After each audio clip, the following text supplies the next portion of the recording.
સિનેમાઘરોમાં દર્શકોને મનોરંજન પીરસતી અલ્લુ અર્જુનની ફિલ્મ પુષ્પા 2એ ધૂમ મચાવી છે. તો ફિલ્મમાં જે મુજબ રક્તચંદનની ચોરી કરીને વિદેશ સુધી તેનો વેપાર કરવામાં આવ્યો હોવાનું દર્શાવવામાં આવ્યું છે, તો બીજી તરફ રક્તચંદનની ચોરીની ઘટનાઓ પણ પ્રકાશમાં આવી રહી છે. ગુજરાતમાં આંધ્રપ્રદેશથી રક્તચંદન પહોંચી ગયું હતું. ગેરકાયદે ચોરી કરીને રક્તચંદનનો જથ્થો પાટણ પાસેના એક ગોડાઉનમાં સંતાડાયો હતો. આંધ્રપ્રદેશની તિરુપતિ રેડ સેન્ડર્સ ટાસ્ક ફોર્સે બાતમીના આધારે પાટણ પહોંચી હતી. પાટણની એલસીબી અને બાલીસણા પોલીસને સાથે રાખીને હાજીપુરના એક શ્રેય વિલાના ગોડાઉન નંબર 70માં કરોડોના રક્તચંદનના 150 ટુકડા પકડી પાડ્યા હતા.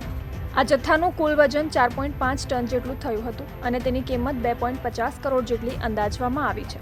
આ સાથે જ પાટણના 3 શખ્સોની પોલીસે અટકાયત કરી છે. આ ત્રણેય ચંદનનો જથ્થો ચીન અને સાઉથ એશિયાના દેશોમાં દાણચોરી કરીને વેચવાના હતા.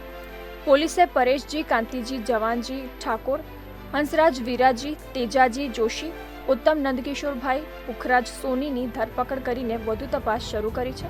પોલીસ તપાસમાં આંધ્રપ્રદેશથી શાકભાજીની આડમાં આઈસર ટેમ્પોમાં આ રક્તચંદનનો જથ્થો ગુજરાતમાં લવાયો હોવાનું જાણવા મળ્યું હતું.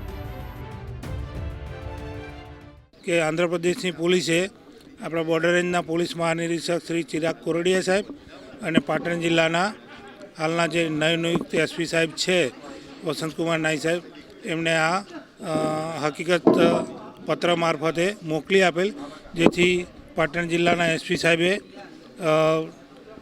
એલસીબીના પોલીસ ઇન્સ્પેક્ટર વી.આર. ચૌધરી સાહેબ, પીએસઆઈ આર.કે. પટેલ સાહેબ તથા બાલીસણાના પોલીસ ઇન્સ્પેક્ટર શ્રી વસાવા સાહેબને આ બાબતે તપાસ કરી અને કાયદેસર કરવાની સૂચના આપેલ, જેથી આ ત્રણેય અધિકારીઓ એલસીબી અને બાલીસણાની પોલીસ ટીમ આમાં કામે લાગેલ અને તેમણે ટેકનિકલ તેમજ હ્યુમન સોર્સિસ ના ઉપયોગ કરી અને આ ત્રણેય આરોપીઓની તપાસ કરી અને મળી આવતા તેમને બીએનએસની કલમ 35(1) જે મુજબ અટક કરી અને ચંદન ચોરી બાબતે પૂછતા આજે હાલમાં જે શ્રેય ગોડાઉન છે હાજીપુર નજીકનું જ્યાં કાર્યવાહી ચાલી રહી છે, ત્યાંથી તેમણે એવું જણાવેલ કે આ ગોડાઉનમાં અમે જે આંધ્રપ્રદેશથી જે અમે રક્તચંદન લાવેલા છે આ જગ્યાએ રાખેલ છે.